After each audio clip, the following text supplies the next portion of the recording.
I have said that I'm planning to run, but I've not yet made an official announcement.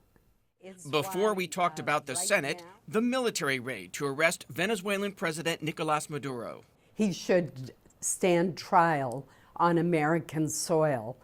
So I agree with the seizing of Maduro based on the federal charges against him. It was a force against a heavily fortified military fortress.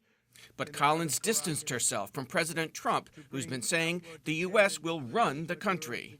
Venezuelans need to run Venezuela. That is not the job of the United States. Domestically, Collins is pushing a compromise to extend the expired Enhanced Affordable Care Act subsidies for 2 years with an income cap on eligibility. I think that the enhanced premium tax credits need to be extended to help lower income and middle income families afford health insurance, the premiums for which have gone sky high. All right. This week marks 1 year since Collins' Social Security Fairness Act became law. It enables retired public sector employees with a government pension to collect full benefits, resulting in up to $1,000 more a month for 26,000 Maine seniors and 3 million nationwide. I have had so many Mainers come up to me that it's made the difference between just getting by and a comfortable retirement. 5 years after the Capitol riot by an election-denying mob, I asked Collins if she second-guesses her vote to convict Trump of the impeachment charge of inciting an insurrection. I don't.